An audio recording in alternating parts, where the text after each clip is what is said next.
Isang mainit na pagbati sa inyong lahat, mga kapuso at kapanalig sa bawat kwento. Samahan niyo na naman ang inyong lingkod sa isang paglalakbay na hahaplos sa inyong mga puso. Sabi nila, madalas daw tayong husgahan sa kung ano ang ating kasuotan o kung ano ang ating trabaho.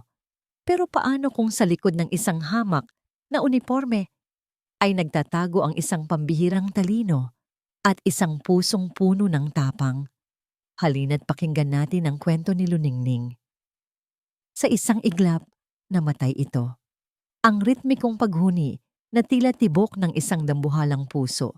Ang awit na gumigising sa bawat sulok ng malamig na basement ng Yaman Lupa Incorporated ay biglang naputol. Ang tanging naiwan ay isang nakabibinging katahimikan, mas malakas pa sa ingay na pinanggalingan nito. Para kay Luningning Dimalanta, hindi lang ito ingay ng makina. Ito ay isang huni, isang oyayi. Ilang sandali lang bago ang lahat ay maging katahimikan. Abala si Luningning sa pag-imop ng sahig na gawa sa makintab na granite. Ang kaliwang kamay niya ay maingat na humahawak sa hawakan ng mop, habang ang kanan naman ay nakapatong sa kanyang malaking tiyan, tila dinadama ang bawat paggalaw sa loob nito. 30 taong gulang, mag-isang itinataguyod ang dinadala at ang tanging kasama sa bawat gabi ay ang anino ng sarili. Anak, naririnig mo ba yan? Bulong niya, isang nangiting namuo sa kanyang mga labi. Kumakanta na naman siya, ang paborito nating kanta. Ang tinutukoy niya ay ang Industria Titan 8000, isang dambuhalang automated packaging machine na galing pa sa Germany. Ito ang puso ng buong operasyon ng YLWO, ang korporasyong nagpapakain sa milyon-milyong pamilyang Pilipino. Para sa mga nasa itaas, sa mga naka-Amerikana at may matataas na posisyon sa sentro ng ginto, ang Titan ay isang simbolo ng yaman at kapangyarihan, isang investment. Pero para kay Luningning, sa basement kung saan amoy ng panlinis at malamig na bakal ang hangin, ang Titan ay isang kaibigan, isang higanteng may mainit na hininga. Ang bawat pag-ikot ng gear, ang bawat pag-angat at pagbaba ng piston ay isang nota sa kantang bumubuhay sa kanyang pag-asa. Naalala niya ang kanyang yumaong ama, isang mekaniko ng jeepney na ang mga kamay ay laging amoy grasa pero ang mga yakap ay laging buo. Huwag kang makinig sa ingay, Ning. Madalas sabihin nito sa kanya habang pinapanood niya itong magkumpuni ng makina. Pakinggan mo ang tibok. Bawat makina may sariling puso. Kapag natutunan mong pakinggan ang tibok niyan, malalaman mo kung kailan siya masaya, kung kailan siya pagod, o kung kailan siya may sakit. Ang pamanang iyon, ang kakayahang makinig, ang tanging yaman na naiwan sa kanya. Alon, bulong niyang muli, ang pangalang matagal na niyang pinili para sa kanyang magiging anak na lalaki. Tulad ng alon sa dagat, may ritmo, parang si Titan. Ngunit sa sandaling iyon, ang ritmo ay nagsimulang magbago. Ang dating makinis at tuloy-tuloy na huni ay biglang sinundan ng isang tunog na parang may umuubo. Isang maikling, metalikong ubo. Napahinto si Luningning sa kanyang ginagawa. Ang buong katawan niya ay biglang nanigas. Itinutok niya ang kanyang pandinig. Pilit na inaalis ang lahat ng iba pang tunog sa kanyang isipan. Narinig niya itong muli. Isang klang na wala sa tono. Isang tunog na parang may piyesang nagpipilit kumawala. At pagkatapos, tulad ng isang taong biglang nawalan ng hininga, ang lahat ay huminto. Ang dambuhalang makina ay namatay. Ang mga berdeng ilaw sa control panel nito ay naging pula. Kumukurap na parang mga matang nagbababala. Ang liwanag nito ay sumasayaw sa basang sahig, lumilikha ng isang eksenang tila kinuha sa isang masamang panaginip. Nanatiling nakatayo si Luningning sa gitna ng sahig, ang mop ay nakabitiw sa kanyang kamay. Ang katahimikan ay mabigat, tila isang kumot na bumabalot sa buong paligid. Ramdam niya ang pagpanik na nagsisimulang umakyat mula sa kanyang tiyan patungo sa kanyang lalamunan. Alam niya kung ano ang ibig sabihin nito. Milyon-milyong piso ang mawawala sa bawat oras na hindi gumagana ang Titan. Magkakaroon ng investigasyon, magkakaroon ng sisihan, pero hindi yun ang pinakamasakit para sa kanya. Ang masakit ay ang biglaang pagkawala. Ang pagkawala ng tunog na nagsisilbing pampatulog sa kanyang anak at sa kanyang mga pangarap. Nakatayo siya doon, sa gitna ng nakabibinging katahimikan, at naramdaman niya ang isang takot na mas malalim pa sa takot na mawalan ng trabaho. Ang Titan, ang kanyang higanting kaibigan, ay tumigil sa pagkanta. Ang katahimikan sa basement ay hindi nagtagal. Sa pagbubukang liwayway, ang kawalan ng huni ng Titan ay napalitan ng isang bagong uri ng ingay.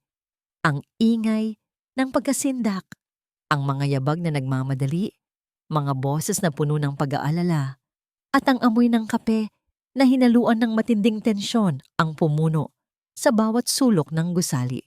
Mula sa kanyang kinatatayuan, pinanood ni Luningning ang pagdating ng mga mahahalagang tao. Mga inhinyerong nakaputing uniforme, mga manager na may kunot sa noo, at mga executive na ang mamahaling sapatos ay tila walang pakundangang tumatapak sa sahig na kalilinis lang niya. Para silang mga langgam na nataranta nang masira ang kanilang punso. Lahat sila ay nakapalibot sa tahimik na Titan, nagsusukat, nagbubulungan, umiiling. Ngunit ang lahat ng bulungan ay natigil nang isang presensya ang bumaba sa basement. Siya ay si Don Hilarion Alcantara, ang presidente at nagtatag ng Yaman Lupa Incorporated. Isang alamat sa mundo ng negosyo. Matanda na, may mga guhit na ng pagod sa mukha, ngunit ang kanyang mga mata ay singtalas pa rin ng isang agila. Anong nangyari? Ang boses ni Don Hilarion ay hindi malakas, ngunit puno ito ng awtoridad na tila kayang magpayanig sa buong gusali. Lumapit ang isang lalaking matangkad at mayabang ang tindig. Ito, si Dakila Magbanwa, ang head of engineering. Sir, magalang niyang sabi, ngunit may pilit na kumpiyansa sa kanyang tono. We're running diagnostics. Mukhang internal system failure. We're contacting the German technicians now. Tinitigan siya ni Don Hilarion at sa ilalim ng tinging iyon, tila nabawasan ang tangkad ni Dakila. Ilang milyon ang nawawala sa kumpanya bawat oras na natutulog ang makinang yan magbanwa. Hindi ko kailangan ng diagnostics. Kailangan ko ng solusyon. Now. Yes, sir. On it, sir. Mabilis na sagot ni Dakila. Halatang pinagpapawisan sa ilalim ng kanyang kwelyo. Tumalikod si Don Hilarion at ang kanyang pag-alis ay kasing bigla ng kanyang pagdating. Nag-iwan ng isang papabigat na presyon sa hangin. Sa loob ng kanyang opisina, isinara ni Dakila ang pinto at sinuntok ang kanyang lamesa. Ang maskara ng kumpiyansa ay biglang naglaho. Walang hiya. Bulong niya sa sarili. Ito na ang pinakamasamang pwedeng mangyari. Nagring ang kanyang telepono. Isang unregistered number. Nag-alinlangan siya, ngunit sinagot din ito. Hello? Dakila, sabi ng isang malamig na boses sa kabilang linya. Isang boses na hindi nagtatanong, kundi nag-uutos. Napanood ko sa balita. May problema daw sa pabrika mo. Sana naman, hindi apektado dyan ang problema mo sa akin. Naramdaman ni Dakila ang panunuyo ng kanyang lalamunan. Hindi. Maayos ang lahat. Makukuha mo ang pera mo. Dapat lang, sabi ng boses, dahil alam mo na ang mangyayari kapag hindi. May deadline ka, Dakila, at hindi ito gumagalaw kahit pa huminto ang buong mundo mo. Binabaan siya ng telepono. Napasandal si Dakila sa kanyang upuan. Ang kamay ay nanginginig. Ang utang niya sa sugal. Ang mga taong hindi nagbibiro. Ang pagkasira ng Titan ay hindi lang problema ng kumpanya. Ito ay isang pako sa kanyang kabaong. Sa labas, patuloy si Luningning sa kanyang trabaho. Pilit na ginagawang invisible ang sarili sa gitna ng kaguluhan. Habang tinutulak niya ang kanyang cart ng panlinis Malapit sa restricted area kung nasaan ang Titan, isang bagay ang pumukaw sa kanyang atensyon. Hindi ito malakas. Sa katunayan, halos hindi ito marinig sa gitna ng mga nag-uusap na inhinyero. Pero para sa pandinig na sinanay ng kanyang ama, ito ay malinaw na parang isang sigaw. Isang maliit, halos paos na tunog. Isang metalikong tiktak na wala sa tiyempo. Paulit-ulit na may pagitan ng ilang segundo. Tila isang relo na pilit pa ring gumagana kahit basag na. Hindi ito ang malakas na klang na narinig niya kagabi. Ito ay mas mahina, mas desperado, tila isang hinaing mula sa kaloob-looban ng makina. Huminto siya, ikiniling ang kanyang ulo, at ipinikit ang kanyang mga mata. Sinubukan niyang ihiwalay ang tunog na yon mula sa lahat ng iba pa. Nandoon nga. Isang maliit na ingay na hindi dapat nandoon. Isang sintomas na hindi napapansin ng mga doktor. Alam niya. Sa kaibuturan ng kanyang puso, alam niyang narinig niya ang isang bagay na mahalaga. Isang bagay na hindi nakita ng mga diagram, ng mga sensor o ng matatalinong inhinyero na abala sa kanilang mga laptop. Napatingin siya sa grupo ni Dakila na mainit na nagdedebate tungkol sa circuit overload at software glitch. Paano niya sasabihin sa kanila? Siya isang hamak na janitress, isang lihim ang bumubulong mula sa puso ng Titan at siya lang ang tanging nakakarinig nito. Ngunit ang pagsisiwalat sa lihim na ito ay maaring mga hulugan ng pagkawala ng lahat ng mayroon siya. Buong gabi, hindi pinatulog si Luningning ng munting tiktak na yon. Paulit-ulit itong tumutunog sa kanyang isipan, isang palaisipan na humahamon sa kanyang pagkatao. Sino ba naman siya para magmarunong? Isang hamak na janitress lang. Isang babaeng buntis na ang tanging pinanghahawakan ay ang sahod sa katapusan ng buwan. Pero sa tuwing ipipikit niya ang kanyang mga mata, hindi lang ang tunog ng makina ang kanyang naririnig. Naririnig din niya ang boses ng kanyang ama. Pakinggan mo ang tibok, Ning. Laging nagsasabi ng totoo ang puso ng makina. Kinaumagahan, pagkatapos maghilamos ng malamig na tubig, tinitigan niya ang sarili sa basag na salamin sa banyo ng mga empleyado. Nakita niya ang puyat sa ilalim ng kanyang mga mata, ang pagod sa kanyang mukha. Pero nang dumapo ang kanyang tingin sa kanyang tiyan, isang bagong lakas ang tila dumaloy sa kanyang mga ugat. Para sa'yo ito, anak. Bulong niya sa kanyang refleksyon. Kailangan kong subukan. Dala ang kanyang mop at isang puso na kumakabog na parang sirang piston. Dahan-dahan siyang naglakad patungo sa engineering section. Ang bawat hakbang ay tila 1 kilometro. Ang bawat pag-ugong ng aircon ay parang isang babala. Nakikita niya sila roon, isang grupo ng mga inhinyero, nakapalibot sa isang malaking lamesa na puno ng mga blueprint. Pinamumunuan ni Dakila Magbanua. Huminga siya ng malalim. Sir Dakila. Napalingon ang lahat sa kanya. Ang kanilang mga tingin ay tila mga karayom na tumutusok sa kanyang balat. Tinaasan siya ng kilay ni Dakila, isang ekspresyon ng pagkainis sa pagkakaistorbo sa kanya. Ano ang kailangan mo? Hindi ba't dapat naglilinis ka? Pasensya na po sa abala, sabi ni Luningning. Ang boses niya ay nanginginig ng bahagya. Pinilit niyang maging matatag.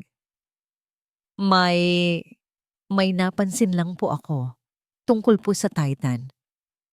Isang mahinang tawanan ang kumalat sa grupo. Si Dakila ay napangisi. Talaga? At ano naman ang napansin ng ating janitress na hindi namin napansin? May narinig po kasi akong tunog. Bago po ito tuluyang huminto. Paliwanag ni Luningning. Pilit na iwinawaksi ang kahihiyan. Isang maliit na tiktak po na paulit-ulit. Dito po banda sa may hydraulic joint. Baka po, hindi na niya natapos ang kanyang sasabihin. Isang malakas na halakhak ang kumawala mula kay Dakila. Isang tawang puno ng pang-aalipusta na sinundan ng iba pang mga inhinyero na gustong makisama sa kanilang hepe. Isang tiktak, Ulit ni Dakila, tila hindi makapaniwala sa kanyang narinig. Lumapit ito sa kanya.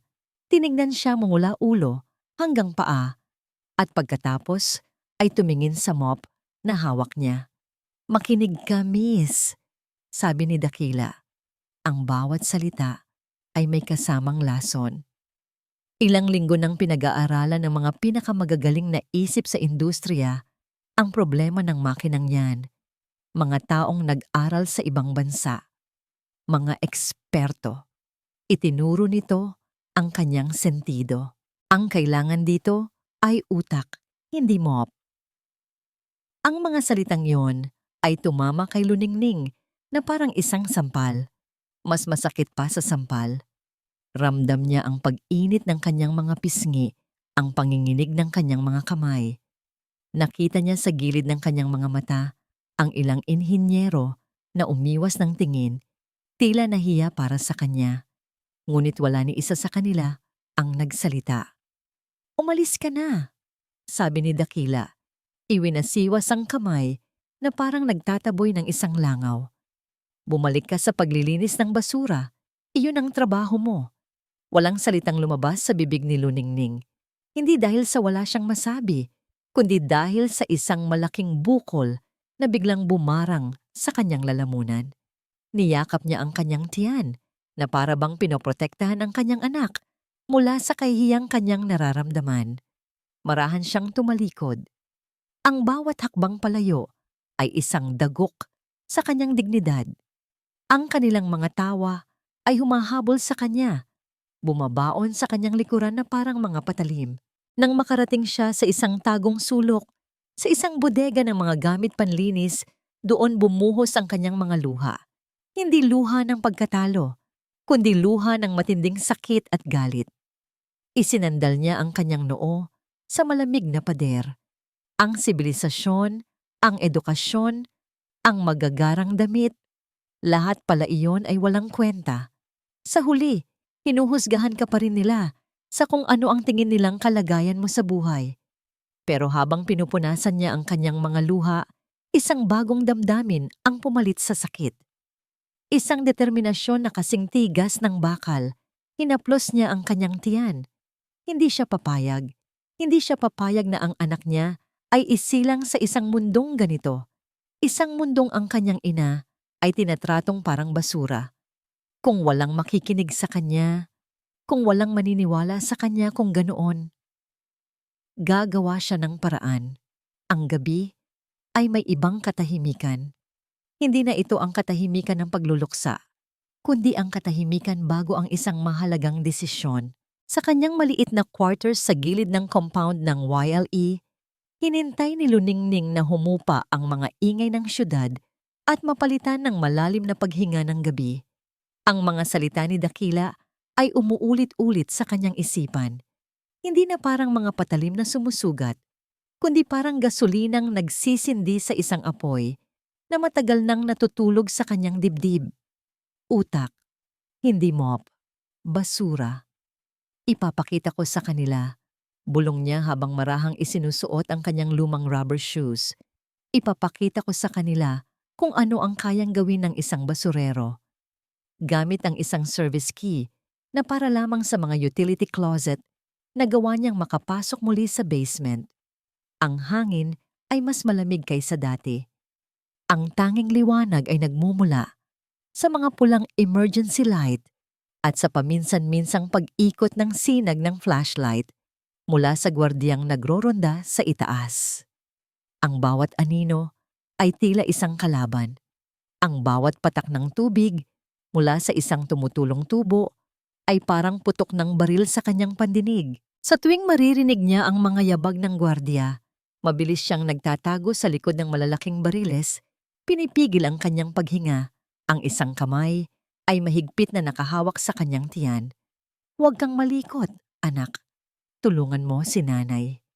Nang sa wakas, ay narating niya ang malawak na espasyo kung nasaan ang Titan. Tila isang natutulog na higante ang kanyang dinatnan. Nilapitan niya ito, hindi bilang isang manggagawa, kundi bilang isang kaibigan na dumadalaw sa may sakit. Idinikit niya ang kanyang palad sa malamig na bakal nito. Nandito na ako, kaibigan, bulong niya. Patawad kung ngayon lang ako nakabalik. Medyo naging magulo kanina.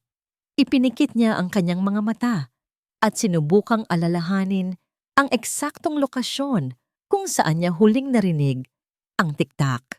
Hydraulic joints. Sa ilalim, malapit sa pangunahing power conduit. Maingat siyang gumapang sa ilalim ng makina sa isang espasyong hindi basta-basta pinapasok. Dito, ang amoy ng langis at alikabok ay mas matindi. Gamit ang liwanag mula sa screen ng kanyang mumurahing cellphone, sinimulan niyang suriin ang daan-daang tubo at kawad. Ngunit hindi ang kanyang mga mata ang kanyang ginamit, kundi ang kanyang mga daliri at ang kanyang pandinig. Ipinatong niya ang kanyang mga daliri sa bawat joint. Dinadama ang anumang kakaibang vibration, anumang senyales ng buhay o sakit. At pagkatapos, kinuha niya ang kanyang sandata. Isang bagay na kinuha niya mula sa kanyang buhok, isang simpleng itim na hairpin.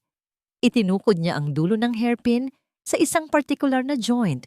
Ang kabilang dulo ay nakadikit sa buto, sa likod ng kanyang tainga.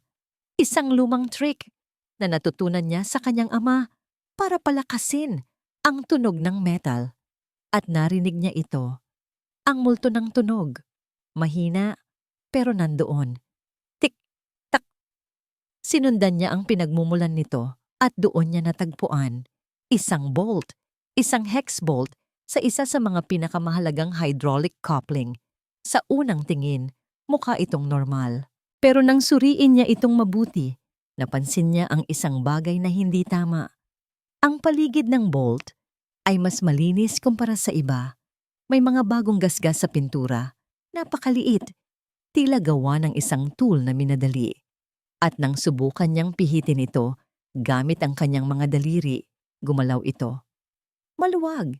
Hindi ito dapat ganoon. Ang pressure sa linyang ito ay sapat na para pumutol ng bakal. Dapat ay nakahigpit ito hanggang sa huling hibla ng thread. Ito ay sinadya. Isang sabotahe. Malinaw na malinaw. Isang pangingilabot ang gumapang sa kanyang likuran. Hindi lang ito isang simpleng sira. May gumawa nito. At ang taong iyon ay nasa loob mismo ng kumpanya. Alam niyang hindi niya dapat higpitan ito. Kung gagawin niya, siya ang mapagbibintangan. Kailangan niyang ipaalam ito sa iba. Ngunit hindi sa paraang siya ang malalagay sa alanganin. Mabilis siyang umalis sa ilalim ng makina. Sa isang basurahan, nakakita siya ng isang lumang report na may blangkong likod. Pumila siya ng isang piraso. Gamit ang isang maliit na ballpen mula sa kanyang bulsa, isinulat niya sa nanginginig ngunit malinaw na paraan. Titan. Check main hydraulic line 3B coupling. Hex bolt numero 7. Intentionally loosened. Sabotage. Walang pangalan. Walang pirma. Isang mensahe lang mula sa isang multo. Alam niya kung saan ito iiwan. May isang batang inhinyero. Si Sinag Lagman. Hindi ito kasing yabang ng iba. Madalas niya itong nakikitang nag-aaral ng mga lumang manual kahit oras na ng uwian. Mukha itong matino. Maingat niyang tinungo ang opisina ng mga inhinyero. Tahimik. Walang tao. Nakita niya ang lamesa ni Sinag. Sa gitna ng mga libro at papel, marahan niyang ipinatong ang munting piraso ng papel. Isang piraso ng papel na maaring maging susi sa lahat o maging dahilan ng kanyang kapahamakan. Maagang pumasok si Sinag Lagman kinabukasan. Sa katunayan, hindi talaga siya umuwi. Sa lahat ng inhinyero sa Yaman Lupa, siya marahil ang pinakaapektado sa pagkasira ng Titan. Para sa kanya, ang makina ay hindi lang trabaho. Ito ay isang obra maestra. At ang paghinto nito ay isang personal na kabiguan. Sa gitna ng pag-aaral ng mga komplikadong schematic diagram na halos kabisado na niya, isang bagay sa kanyang lamesa ang nakakuha ng kanyang pansin. Isang maliit, tila lukot na piraso ng papel na wala doon kagabi. Titan. Check main hydraulic line 3B coupling. Hex bolt numero 7. Intentionally loosened. Sabotage. Napakunot ang noo ni Sinag. Ang sulat kamay ay magulo. Tila isinulat sa pagmamadali. Walang pangalan. Sino ang mag-iiwan ng ganito? Isang biro? O baka galing sa isang empleyadong nagmamarunong lang? Itatapon na sana niya ito nang bigla siyang mapatigil ang pagiging tiyak ng mensahe. Hydraulic line 3B. Hex bolt numero 7. Hindi ito isang pangkaraniwang hula. Ito ay isinulat ng isang taong may alam. Isang alaala ang biglang pumasok sa kanyang isipan. Isang alaala na pilit niyang ibinabaon sa limot. 10 taon na ang nakalipas. Bata pa siya noon. Isang engineering student na puno ng pangarap. Madalas bisitahin ang kanyang ama dito mismo sa YLI. Ang kanyang ama, si Engineer Miguel Lagman, ay isa sa mga pinakamagaling at pinakarespetadong inhinyero ng kumpanya. Ngunit ang kanyang ama ay tapat, masyadong tapat. Naalala ni Sinag ang isang gabi, narinig niyang nag-uusap ang kanyang mga magulang. May natuklasan daw ang kanyang ama, isang anomalya sa bidding ng mga piyesa, isang overpricing scheme na kinasasangkutan ng isang bagong promote na supervisor. Ang pangalan ng supervisor na yon, Dakila Magbanua. Ilang linggo matapos noon, isang aksidente ang nangyari sa planta, isang minor malfunction na pinalaki. Ang kanyang ama, ang ginawang scapegoat, pinagbintangan, tinanggal sa trabaho. Ang kahihiyan at depresyon ay unti-unting kumain sa kalusugan ng kanyang ama hanggang sa ito ay pumanaw. Mula noon, isinumpa ni Sinag na malalaman niya ang katotohanan. Pumasok siya sa wild ay hindi lang para sundan ang yapak ng kanyang ama, kundi para linisin ang pangalan nito. At sa loob ng maraming taon, nagmatyag siya. Naghintay ng isang pagkakamali mula kay Dakila Magbanua. Ngunit ang lalaki ay tila isang ahas, madulas, at mahirap hulihin. Hanggang ngayon, ang maliit na piraso ng papel sa kanyang kamay ay hindi na lang isang simpleng mensahe. Ito ay isang posibilidad, isang sandata. Tumingin siya sa paligid. Ang ibang mga inhinyero ay abala pa rin sa pag-aaral ng software. Lahat sila ay nakatingin sa screen habang ang sagot ay maaaring nasa puso mismo ng bakal. Magpapahangin lang ako, paalam niya sa kanyang katabi. Ngunit hindi siya sa labas nagpunta. Sa halip, dumiretso siya sa locker room, kumuha ng isang maliit na toolkit at tahimik na nagtungo sa basement. Ang restricted area ay nakakordon, ngunit alam niya ang isang daan sa likod ng mga ventilation duct.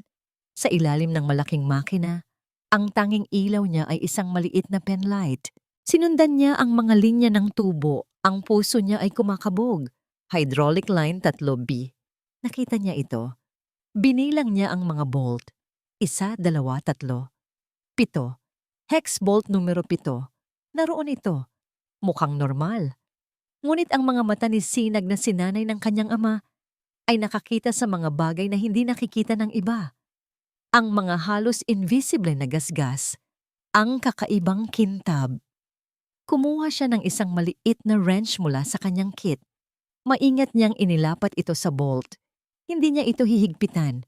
Susubukan lang niya. Dahan-dahan niyang itinulak ang wrench at gumalaw ito. Nabitawan ni Sinag ang wrench sa sobrang gulat. Ang tunog ng pagbagsak nito sa sahig ay tila isang putok ng baril sa katahimikan. Nanigas siya. Nakikiramdam. Nang walang dumating, muli niyang dinampot ang gamit. Ang bolt ay maluwag. Hindi lang basta maluwag. Ito ay halos matatanggal na. Kung itutuloy pa ang operasyon nang hindi ito napapansin, maaaring sumabog ang buong linya. Isang aksidenteng magiging mas malala pa ng 10 beses. Isang perpektong cover-up para sa isang simpleng sabotahe. Napatitig si Sinag sa bolt. Ang piraso ng papel ay nagsabi ng totoo. Ang taong nagsulat nito, kung sino man siya, ay isang henyo o isang anghel na bumaba mula sa langit. Ngayon, hawak na niya ang ebidensya. Hawak na niya ang simula ng sinulid na magtatanggal sa buhol-buhol na kasinungalingan ni Dakila Magbanua. Dali-dali siyang umalis sa lugar na iyon. Ang isip niya ay nag-aapoy sa mga plano. Hindi niya ito pwedeng sabihin basta-basta. Kailangan niya ng mas matibay na patunay. Kailangan niyang i-report ito sa nag-iisang taong mas mataas pa kay Dakila. Ang nag-iisang taong makikinig. Si Don Hilarion Alcantara hindi na nag-aksaya ng panahon si Sinag. Sa halip na bumalik sa engineering section, dumiretso siya sa elevator patungo sa penthouse floor. Isang lugar na bihira niyang puntahan. Isang lugar kung saan ang hangin ay tila mas manipis at ang bawat muebles ay sumisigaw ng kapangyarihan. Ang opisina ng presidente. Hinarang siya ng executive secretary ni Don Hilarion. Isang babaeng may matalas na tingin at tila permanenteng pagkunot ng noo. Wala kang appointment, Engineer Lagman. Emergency po ito, giit ni Sinag. Pilit na pinapakalma ang kanyang boses. Tungkol po sa Titan at kailangan itong marinig mismo ni Don Hilarion mula sa akin. May nakita marahil ang sekretarya sa determinasyon sa mga mata ni Sinag dahil pagkatapos ng isang maikling tawag sa intercom, pinapasok siya nito. Ang opisina ni Don Hilarion ay malawak, may floor-to-ceiling na bintanang tanaw, ang buong sentro ng ginto. Ngunit ang matandang lalaking nakaupo sa likod ng malaking mesa ay tila hindi napapansin ang ganda ng tanawin. Ang kanyang atensyon ay nakatuon sa isang bunton ng mga report na naglalaman ng masasamang balita. Ano ito, Engineer Lagman? Tanong ni Don Hilarion, hindi inaalis ang tingin sa mga papel.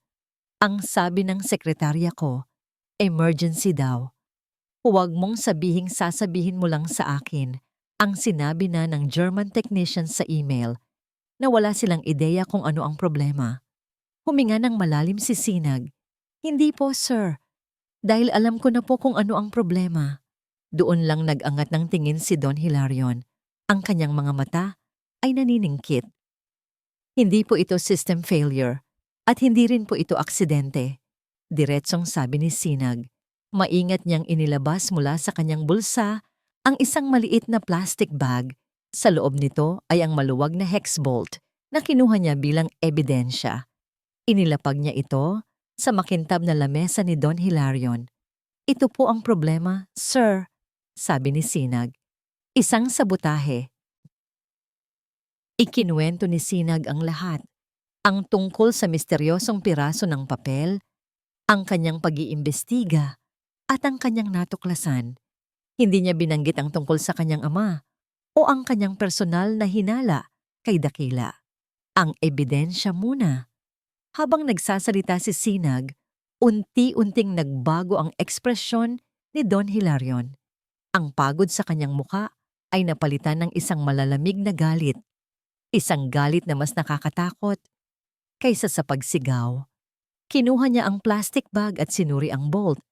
Ang kanyang mga daliri ay nanginginig, hindi sa katandaan, kundi sa pigil na puot. Isang ahas, bulong ng matanda. May ahas sa loob ng aking pamamahay, ngunit sa gitna ng kanyang galit, may isa pang damdamin ang lumitaw sa mga mata ni Don Hilarion, paghanga. Sino ang nag-iwan ng mensahe? Tanong niya. Ang tingin ay nakatuon kay Sinag. Hindi ko po alam, sir. Walang pangalan. Isang multo, sabi ni Don Hilarion, tila sa sarili. Isang multo na mas magaling pa sa buong engineering department ko. Isang taong nakakarinig sa ibinubulong ng makina. Bigla siyang tumayo. Ang kanyang kilos ay bigla at puno ng enerhiya. Kailangan nating malaman kung sino ang ahas at kailangan nating mahanap ang multong ito. Pinindot niya ang intercom. Luisa, tawagin mo ang head of security. Papuntahin mo dito, ngayon din. At sabihin mo, dalhin niya ang lahat ng CCTV footage ng basement mula sa nakaraang 48 oras. Napatingin si Sinag sa matanda. Ang Don Hilarion na pagod at tila sumusuko na kanina ay naglaho. Ang kaharap niya ngayon ay ang Hilarion Alcantara na nagtayo ng isang imperyo mula sa wala. Isang leon na nagising at handa ng Manila. Habang naghihintay sila, Sa pagdating ng security head, isang tawag ang pumasok sa telepono ni Don Hilarion, si Dakila Magbanua. "Sir," sabi ni Dakila sa kabilang linya, ang boses ay puno ng pilit na pag-aalala. "May teorya po ang team. Mukhang kailangan nating i-reboot ang buong system at i-disassemble ang kalahati ng makina para..." "Huwag kang gumawa ng kahit ano. Magbanua." Putol ni Don Hilarion. Ang boses niya ay kasing lamig ng yelo. "Manatili ka lang dyan. Mayroon lang akong kailangang kumpirmahin." Sa labas ng opisina, narinig ni Dakila ang tono ng kanyang amo at bigla siyang kinabahan. Bakit parang may nagbago? Sa loob, ibinaba ni Don Hilarion ang telepono. Dumating na ang head of security. Dala ang isang laptop. "I-play mo," utos ni Don Hilarion. "Lahat ng anggulo. Gusto kong makita ang bawat anino, ang bawat daga na gumagalaw sa dilim." Nagsimulang umikot ang mga video sa isang malaking monitor sa pader. Mga kuha mula sa iba't ibang kamera, tahimik at walang kulay. Para silang nanonood ng isang silent film na may nakatagong katatakutan. Ilang minuto ang lumipas at pagkatapos, sa kamera 4 na nakatutok malapit sa hydraulic lines, may isang aninong lumitaw. Isang lalaki, nagpapalingon-lingon, si Dakila Magbanua. Ang security head ay nag-report, "Sir, dumating na po ang ulat. May 2 bagay po kayong kailangang makita." Sa loob ng marangyang opisina, ang tanging maririnig ay ang mahinang ugong ng air conditioning unit at ang kabog sa dibdib ni Sinag. Lahat sila, si Don Hilarion, si Sinag, at ang head of security ay nakatutok sa malaking monitor na tila ito ang magdidikta ng kanilang kapalaran. "I-play mo ang unang video," utos ni Don Hilarion. Ang kanyang boses ay mahinahon, ngunit mabigat. Unang lumabas sa screen ang isang pamilyar na anino. Ang oras sa video ay nagmamarka ng 10:40, 7 ng gabi. 2 gabi na ang nakalipas. Ang anino ay naging isang malinaw na imahe ng isang lalaking maingat na gumagalaw patungo sa Titan. May hawak siyang isang maliit na metal object. Si Dakila Magbanua. Pinanood nila sa nakabibinging katahimikan habang yumuyuko ito, tila may kinukumpuni. Ngunit ang kilos nito ay hindi kilos ng isang taong nag-aayos. Ito ay mabilis, palihim, at puno ng tensyon. Ilang segundo lang, tumayo itong muli, nagpalingon-lingon, at mabilis na nawala sa dilim. "I-pause mo," sabi ni Don Hilarion. Ang imahe ni Dakila na nahuli sa akto ay nanigas sa screen. Isang larawan ng kataksilan. Ang galit ni Don Hilarion ay hindi na isang malamig na apoy. Ito ay isang bulkan na handa ng sumabog. Ang mga ugat sa kanyang leeg ay lumitaw. Ang kanyang mga kamay ay nakakuyom sa ibabaw ng kanyang mesa. Ang tiwalang ibinigay niya sa loob ng maraming taon, ang mga promosyon, ang malaking sahod, lahat ay sinuklian ng isang saksak sa likod. "Iyon ang ahas," sabi ni Don Hilarion. Ang bawat salita ay tila isang hatol. "May isa pa po, sir?" sabi ng security head. Ang kanyang boses ay nag-aalangan. "Ito po yung pangalawang video." Itinuro niya ang isa pang window sa monitor. Ang timestamp ay 3:15 ng madaling araw. Madaling araw pagkatapos ng ginawa ni Dakila. Isang panibagong anino ang lumitaw. Mas maliit. Mas mabagal ang kilos, tila nag-iingat. Ang anino ay pumasok sa ilalim ng Titan, sa eksaktong lugar kung saan nanggaling si Dakila. Sa una, inakala ni Sinag na baka kasabwat ito. Ngunit ang aninong ito ay iba. Ang kilos nito ay hindi palihim, kundi mausisa. Nagtagal ito sa ilalim ng ilang minuto at pagkatapos ay muling lumitaw. Ang kamera ay medyo malayo at ang ilaw ay mahina. Ngunit habang ang anino ay tumatayo, isang pamilyar na silweta ang nabuo. Isang babaeng buntis, ang janitress. Si Luningning, napatayo si Sinag. Siya, bulong niya. Siya ang multo. Pinanood nila habang si Luningning ay naglalakad patungo sa engineering office. Nakita nila kung paano niya maingat na inilapag ang isang maliit na piraso ng papel sa lamesa ni Sinag at pagkatapos ay tahimik na naglaho na parang isang aparisyon. Si Don Hilarion ay hindi makapagsalita. Napaupo siyang muli sa kanyang upuan. Ang kanyang galit ay pansamantalang napalitan ng lubos na pagkamangha. Ang solusyon sa kanyang milyon-milyong problemang idinulot ng kanyang pinagkakatiwalaang head engineer ay nagmula sa isang babaeng naglilinis ng sahig. Ang utak na hinahanap niya ay hindi pala nakasuot ng puting uniforme, kundi isang lumang overall. Anong pangalan niya? Tanong ni Don Hilarion. Ang kanyang boses ay halos pabulong na. Ang security head ay tumingin sa kanyang folder. Luningning Dimalanta, sir. 30 taong gulang, ulila. Mahigit 1 taon na po sa kumpanya. Luningning. Inulit ni Don Hilarion ang pangalan. Nagniningning. Angkop na angkop. I-zoom in mo, utos niya. I-zoom in mo sa kanya sa huling kuha bago siya umalis. Sinunod ng security head ang utos. Ang pixelated na imahe ni Luningning ay lumaki sa screen, malabo. Ngunit may isang bagay na kumislap sa kanyang leeg habang siya ay gumagalaw. Isang maliit na kislap ng liwanag. Mas malapit pa, sabi ni Don Hilarion. Halos nakadikit na ang kanyang mukha sa monitor. Lumabo ang imahe, ngunit ang hugis ng kumikinang na bagay ay naging mas malinaw. Isang pilak na kwintas, may pendant, isang pamilyar na hugis, ang hugis ng isang maliit na araw na may mga sinag. Ang puso ni Don Hilarion ay biglang huminto sa pagtibok. Imposible. Kinapa niya ang kanyang pitaka, ang kanyang mga kamay ay nanginginig.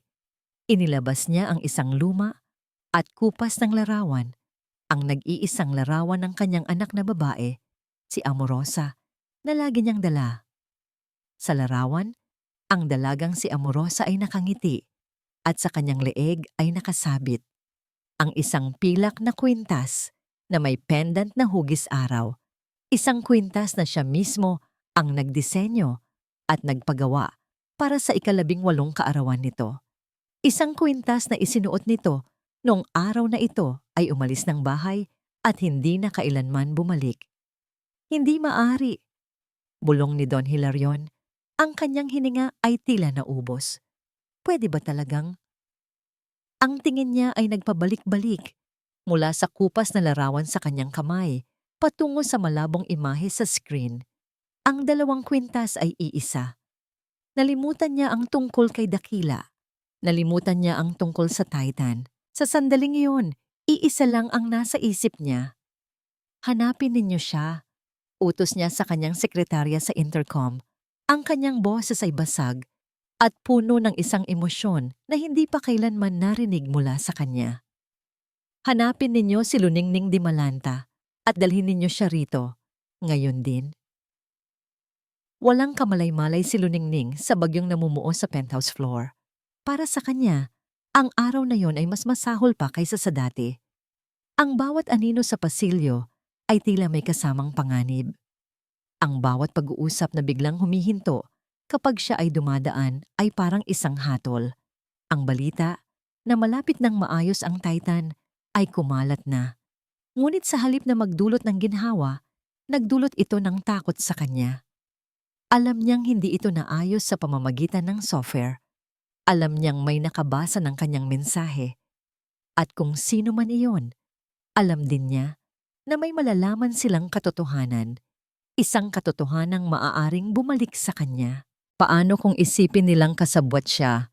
Paano kung hindi sila maniwala na isa lang siyang janitress na may pambihirang pandinig?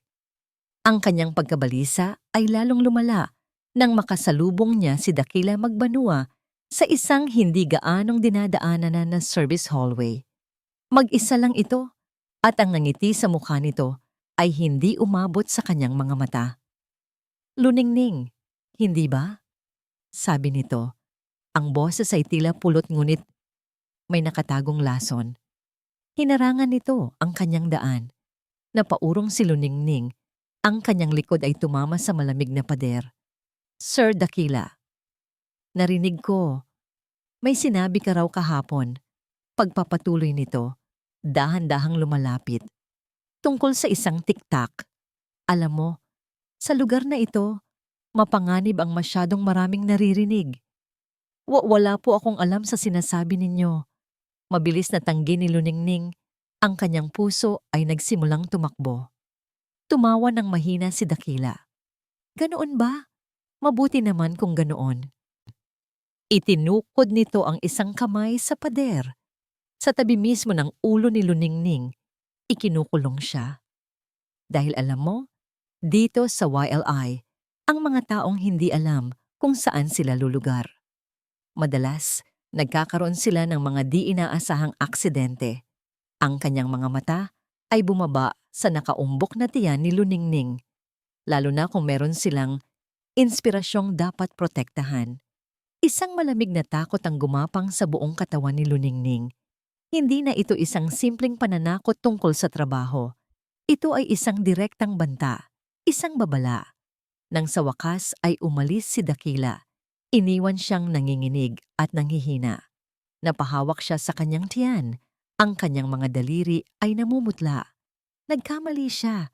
Isang malaking pagkakamali ang ginawa niya. Dapat ay nanahimik na lang siya. Dapat ay hinayaan na lang niya ang mga inhinyero na gawin ang kanilang trabaho. Sa kanyang pagnanais na patunayan ang kanyang halaga, inilagay niya sa panganib ang nag-iisang bagay na mas mahalaga pa kaysa sa kanyang sariling buhay. Dali-dali siyang tumakbo patungo sa pinakamalapit na banyo. Naramdaman niya ang pag-akyat ng asido sa kanyang lalamunan. Sumuka siya sa lababo, hindi dahil sa paglilihi, kundi dahil sa purong takot. Habang nakatingin siya sa kanyang kaawa-awang refleksyon sa salamin, iisa lang ang nasa isip niya. Kailangan niyang umalis. Kailangan niyang mag-resign. Ngayon din, maghahanap siya ng ibang trabaho. Kahit ano, kahit saan. Basta't malayo sa lugar na ito. Malayo kay Dakila Magbanua. Ngunit habang nagpupuna siya ng mukha, nagring ang kanyang telepono. Isang internal number mula sa opisina ng presidente. Hello, si Miss Luningning Di Malanta po ba ito? Tanong ng isang formal na boses. Opo. Pinapatawag po kayo ni Don Hilarion Alcantara sa kanyang opisina. Ngayon din po. Ang telepono ay tila naging isang blok ng yelo sa kanyang kamay. Ito na. Alam na nila. Siguro ay nalaman ni Dakila ang tungkol sa papel at pinaikot ang kwento. Siguro ay siya na ngayon ang pinaghihinalaang kasabwat sa sabotahe. Bawat hakbang patungo sa elevator ay parang isang martsa patungo sa kanyang kamatayan. Ang bawat palapag na kanyang nilalagpasan pataas ay isang pagbilang sa kanyang kahihinatnan. Naisip niya ang kanyang anak. Paano kung makulong siya? Anong mangyayari sa kanya? Habang papalapit siya sa malaking pinto ng opisina ng presidente, ang kanyang mga tuhod ay halos bumigay na. Naniniwala siyang ito na ang katapusan. Siya ay ipapatawag, sisigawan, tatanggalin sa trabaho, at marahil ay ipapasa sa mga pulis. Ang lahat ng kanyang pinaghirapan, ang lahat ng kanyang munting pangarap para sa kanyang anak ay guguho sa isang iglap. Huminto ang katulong ni Don Hilarion sa harap ng pinto at bumaling sa kanya. Maaari na po kayong pumasok. Pumikit ng mariin si Luningning, huminga ng malalim at dahan-dahan itinulak niya ang mabigat na pinto para buksan ito. Ang bawat hakbang ni Luningning papasok sa opisina ay tila ginagawa niya sa ilalim ng tubig. Mabagal. Mabigat. Tila lumiliit ang kanyang pagkatao habang papalapit siya sa malaking mesa na gawa sa mahogany. Ang kanyang mga mata ay nakatungo sa sahig. Hindi magawang salubungin ang tingin ng taong hahatol sa kanya. Maupo ka, Miss Dimalanta, sabi ng isang boses. Nag-angat siya ng tingin at doon niya napagtanto. Hindi lang si Don Hilarion ang naroon.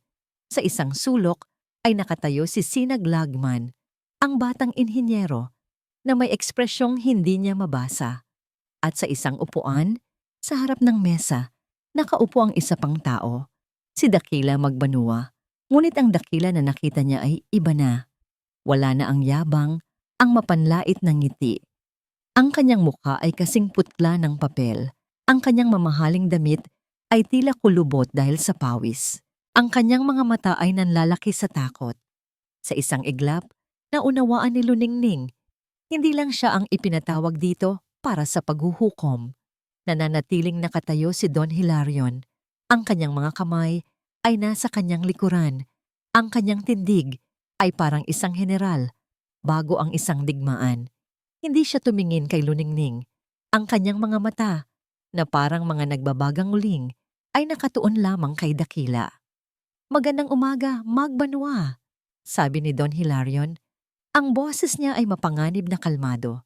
"Bago tayo magpatuloy sa iyong mga teorya tungkol sa pagkasira ng Titan, mayroon lang akong gustong ipakita sa inyong lahat." Isinenyas niya ang head of security na nakatayo sa tabi ng isang malaking monitor sa pader. "I-play mo." Isang video ang lumabas sa screen. Walang tunog. Isang pamilyar na kuha ng basement at pagkatapos, mula sa isang sulok, isang anino ang lumitaw. Si Dakila. Pinanood nilang lahat habang palihim nitong niluluwagan ng isang bolt. Ang bawat kilos ay isang matibay na ebidensya ng kanyang pagkakasala. "Ano yan?" sigaw ni Dakila. Biglang tumayo. "Hindi ako yan. Setup lang yan. Gawa-gawa lang yan." "Talaga?" tanong ni Don Hilarion. Hindi man lang natinag. "Sige, i-play mo ang susunod." Ang video ni Luningning na gumagapang sa ilalim ng makina ang sumunod. Pagkatapos, ang kanyang pag-iwan ng papel sa lamesa ni Sinag. "Ayan! Ayan ang patunay!" sigaw muli ni Dakila. Itinuturo si Luningning. "Kasabwat siya. Sila ni Lagman. Sila ang may pakana ng lahat ng ito para siraan ako." Ngunit huli na ang lahat.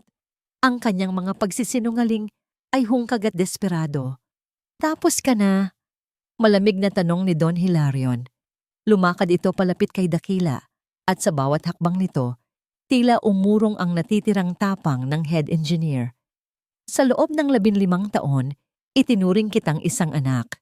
Ibinigay ko sa iyo ang tiwala ko, ang kinabukasan ng kumpanyang ito, at ganito ang isusukli mo sa akin?" "Sir, patawarin niyo po ako," sabi ni Dakila. Ang kanyang boses ay naging isang desperadong pakiusap.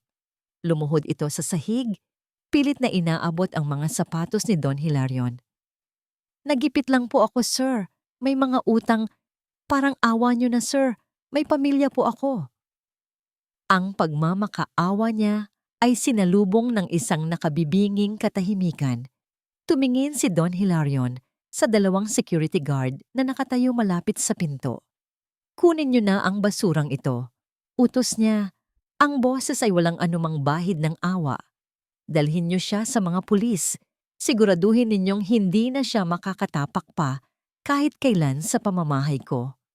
Habang kinaladkad ng mga gwardiya ang sumisigaw at nagmamakaawang si Dakila palabas ng opisina, napatitig lang si Luningning. Ang katarungan ay mabilis, brutal, at ganap. Nang sa wakas ay tumahimik na ang silid, naiwan silang 3. Si Luningning, si Don Hilarion, at si Sinag. Ang tensyon ay hindi nawala. Nag-iba lang ito ng anyo.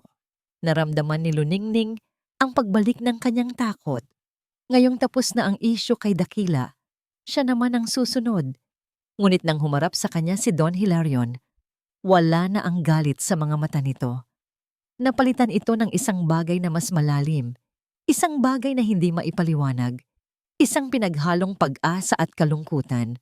Ang boses niya, na kanina'y parang kulog, ay naging isang mahinang bulong. "Huwag kang matakot, Hija." Napatingin si Luningning. Nagulat sa biglaang pagbabago. Dahan-dahang lumapit si Don Hilarion sa kanya, hindi bilang isang presidente na kumakausap sa isang empleyado, kundi bilang isang matandang lalaki na tila may pasan na 100 taon ng pangungulila. Ang kanyang mga mata ay hindi na nakatingin sa kanyang mukha, kundi sa isang bagay na nakasabit sa kanyang leeg. "Maari ba tayong mag-usap ng sarilinan?" Tanong ng matanda. Ang boses nito ay nanginginig. "Tungkol sa kwintas na yan." Isinenyas ni Don Hilarion kay Sinag na iwanan sila. Tumango ang batang inhinyero. Binigyan si Luningning ng isang tingin na puno ng paghanga at respeto, at tahimik na lumabas ng silid. Isinara nito ang pinto. Nag-iwan ng isang makahulugang katahimikan sa pagitan ng matandang bilyonaryo at ng hamak na janitress. "Huwag kang kabahan," muling sabi ni Don Hilarion. Ang kanyang boses ay mas malumanay pa. "Hindi kita sasaktan. Gusto ko lang makita ng mas malapitan." Dahan-dahan itong lumapit. Ang kanyang mga mata ay hindi inaalis sa kwintas. Sa sobrang kaba, hindi makagalaw si Luningning.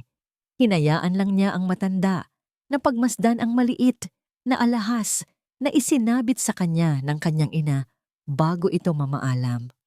"Saan mo nakuha yan, Hija?" tanong ni Don Hilarion. Ang kanyang boses ay halos pumiyok. "Pamana po," sagot ni Luningning. Ang kanyang boses ay nanginginig. "Pamana po ng nanay ko. Ito na lang po ang natatanging alaala na mayroon ako mula sa kanya." "Ang iyong ina, anong pangalan niya?" "Amorosa po. Amorosa di Malanta." Sa pagbanggit ng pangalang yon, isang hikbi ang kumawala sa dibdib ni Don Hilarion. Napahawak ito sa gilid ng mesa. Upang suportahan ang sarili, tila ang kanyang mga tuhod ay biglang nanlambot. Ang pangalang iyon, isang pangalang matagal na niyang ibinaon sa kanyang alaala. Isang pangalang nagdudulot ng parehong ligaya at walang katapusang pighati. "Siya, kamusta na siya? Nasaan siya?" tanong ng matanda. Ang kanyang mga mata ay puno ng desperadong pag-asa. Isang malamig na kirot ang gumuhit sa puso ni Luningning. "Wala na po siya, sir. Namatay po siya noong ipinapanganak ako." Ang huling sinag ng pag-asa sa mga mata ni Don Hilarion ay namatay at napalitan ng isang pamilyar na kalungkutan. "Patawad," sabi nito. "Hindi ko sinasadya." "Ayos lang po," sabi ni Luningning. "Hindi ko na rin po siya nakilala. Lumaki po ako sa tiyahin ko. Wala po siyang masyadong ikinuwento tungkol sa nanay o sa tatay ko. Hindi ko rin po nakilala ang tatay ko." "Ang iyong ama?" bulong ni Don Hilarion.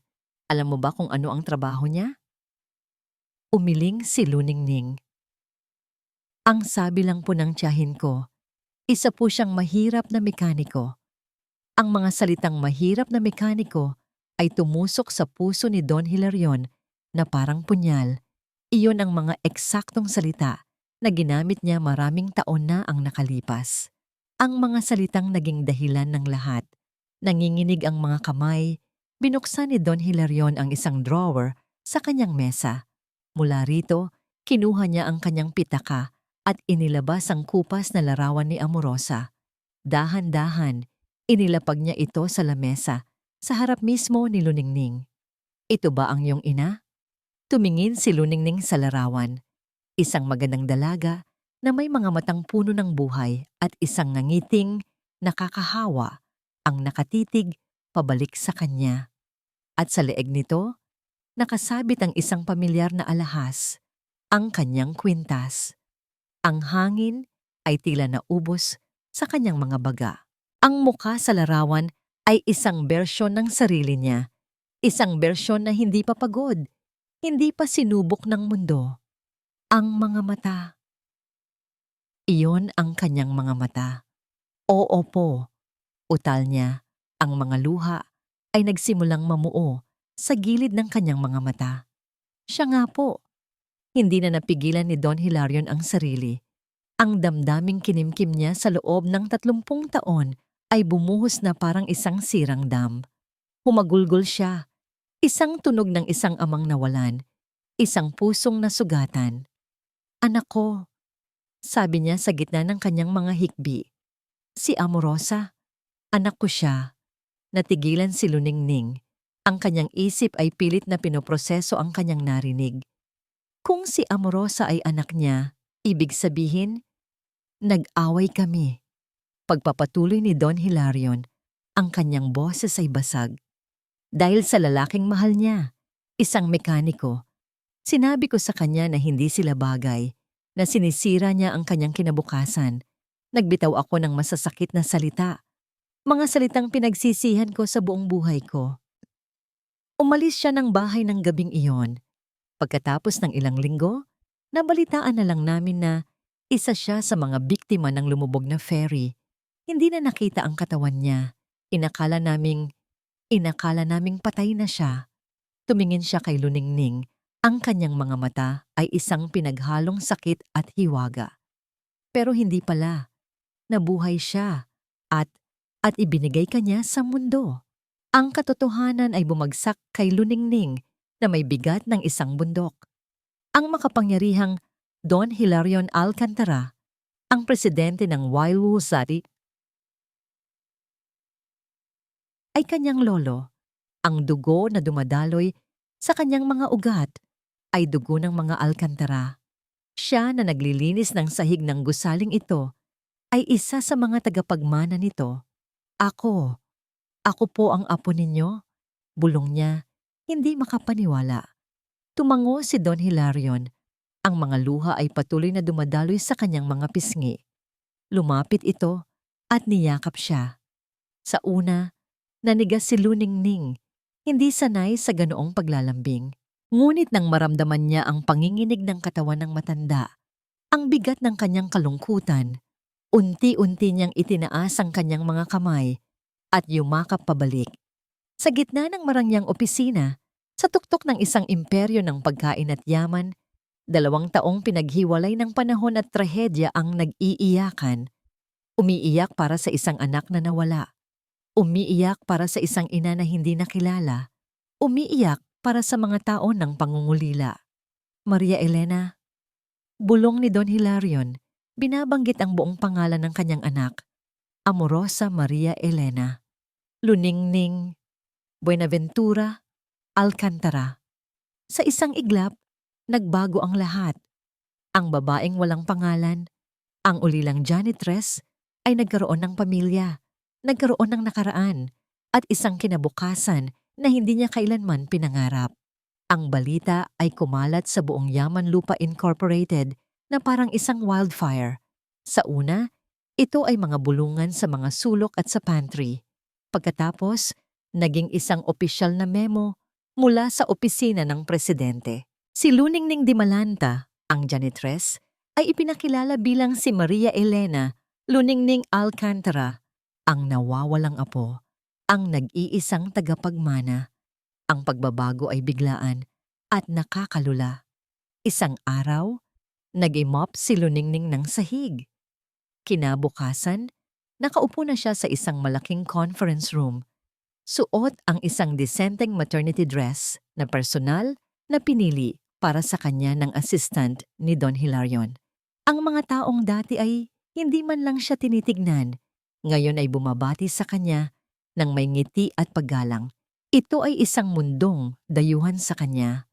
Mula ngayon, inanunsyo ni Don Hilarion sa isang meeting kasama ang lahat ng department heads, ang kanyang braso ay nakaakbay sa balikat ni Luningning. Ang aking apo, si Luningning, ang mamumuno sa bagong tatag na Research and Practical Innovations Department. Ang kanyang pambihirang talento sa pag-unawa sa makinarya ay isang yaman na hindi natin maaaring sayangin. Maraming napanganga, may ilang nagduda, ngunit walang nangahas na kumontra. Ang mga unang linggo ay mahirap para kay Luningning. Sanay siyang magtrabaho gamit ang kanyang mga kamay, hindi sa pakikipag-usap sa mga taong may matataas na titulo. Nahihiya siya madalas na nag-aalangan. Ngunit sa tuwing pinanghihinaan siya ng loob, hinahaplos niya ang kanyang tiyan at ang kwintas sa kanyang leeg. Dalawang bagay na nagpapaalala sa kanya kung para saan at para kanino ang kanyang ginagawa. Ang kanyang opisina ay nasa tabi lamang ng kay Sinag Lagman na na-promote. Bilang bagong head of engineering, si Sinag ang naging kanyang kaagapay, ang kanyang tulay sa bagong mundo. Huwag mo silang intindihin. Madalas sabihin ni Sinag kapag nakikita niyang pinanghihinaan ng loob si Luningning. Hindi ka nila kilala, pero ako, nakita ko ang ginawa mo. Patunayan mo sa kanila kung gaano sila nagkakamali. At iyon nga ang ginawa niya sa isang pagpupulong tungkol sa pag-upgrade ng conveyor system habang ang lahat ng inhinyero ay nagtatalo tungkol sa mga mamahaling software at sensor. Si Luningning ay tahimik lang na nakikinig. "Excuse me po," mahina niyang sabi, at lahat ay napatingin sa kanya. "Bakit po hindi natin subukang i-recalibrate ang gear ratios at baguhin ang lubrication schedule? Sa tingin ko po, ang problema ay wala sa software, kundi sa physical stress sa makina." Isang katahimikan ang namayani. Pagkatapos, isang matandang inhinyero ang tumingin sa kanyang mga kalkulasyon. "Teka, oo nga, no? Sa teorya, posible to. Mas makakatipid tayo ng milyon-milyon." Iyon ang simula. Unti-unti, ang kanyang mga mungkahi na batay hindi sa libro, kundi sa purong karanasan at pakikinig, ay nagsimulang magbunga. Nakuha niya ang respeto ng mga kasamahan niya, hindi dahil sa kanyang apelyido, kundi dahil sa kanyang galing. Ang multo sa basement ay naging isang alamat sa buong kumpanya. Sa labas ng trabaho, isang iba't ibang uri ng pagbabago ang naganap. Inilipat siya ni Don Hilarion sa isang magandang bahay malapit sa mansyon nito. Sa unang pagkakataon sa kanyang buhay, naranasan ni Luningning ang magkaroon ng isang pamilya. Isang hapon, isinama siya ng kanyang lolo sa isang mamahaling department store para mamili ng mga gamit para sa sanggol.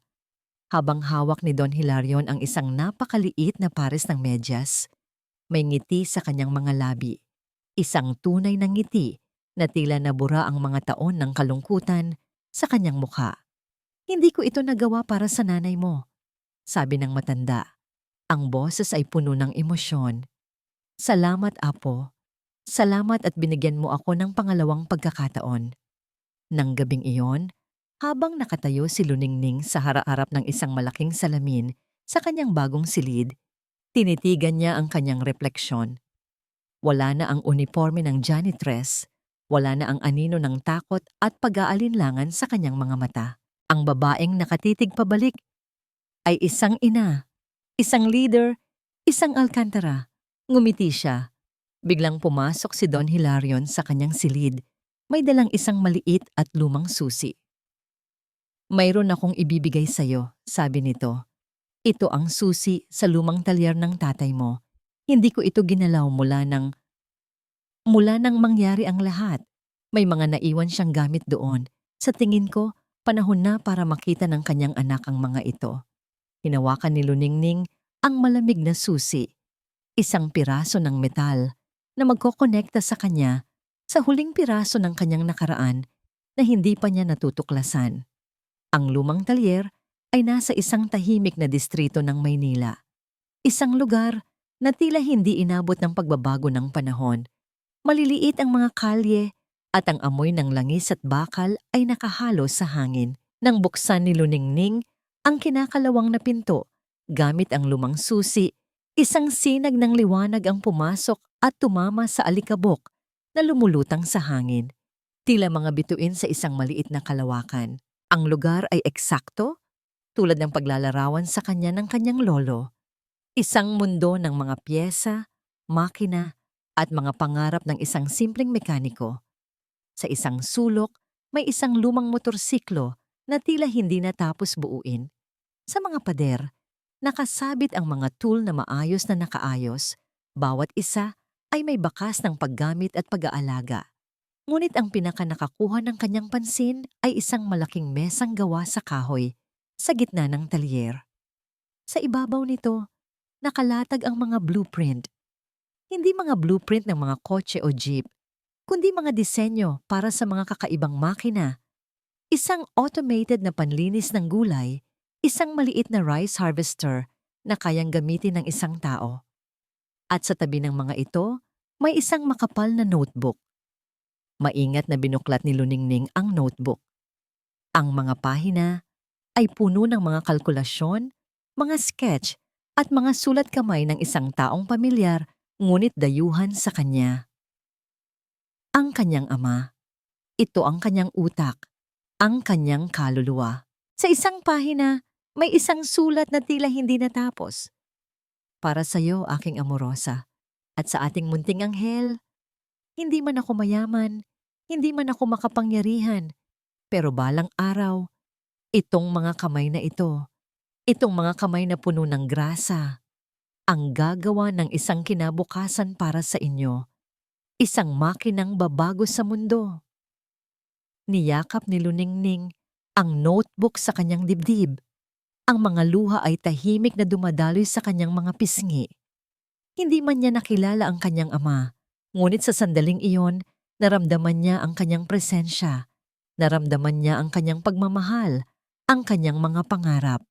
Ang talento niya ay hindi lang basta biyaya. Ito ay isang pamana. Ilang araw ang lumipas. Muling bumalik si Luningning sa basement ng YLID. Ang lugar na dati ay simbolo ng kanyang kahirapan, ngayon ay isang paalala ng kanyang lakas. Tumayo siya sa harap ng Titan, na ngayon ay humuhuni na muli, mas malakas at mas matatag kaysa dati. Ipinatong niya ang kanyang kamay sa mainit na metal nito, at sa kabilang kamay, hinaplos ang kanyang tiyan. Naramdaman niya ang isang malikot na sipa mula sa loob. Ngumiti siya. Naririnig mo ba yan, Alon? Bulong niya. Ang huni ng makina ay hindi na lang isang kanta. Ito ay isang pangako, isang testimonya. Maya-maya, naramdaman niya ang isang presensya sa kanyang likuran. Si Don Hilarion. Tumayo ito sa kanyang tabi. Sabay silang nakikinig sa musika ng bakal at kuryente. Nagpunta kami sa puntod nila kahapon. Sabi ng matanda, ang boses ay mahinahon. Ang iyong ina at ama, magkatabi na sila ngayon. Sa wakas, nagkasama na rin sila. Isang huling piraso ng bigat ang nawala sa puso ni Luningning. Ang kanyang pamilya, kahit sa kabilang buhay, ay buo na. Tumingin si Don Hilarion sa kanyang apo. Handa ka na ba? Tumingin si Luningning sa kanyang lolo pagkatapos sa isa makinang nasa harap niya at sa huli, sa kanyang tiyan kung saan naghihintay ang kanyang kinabukasan.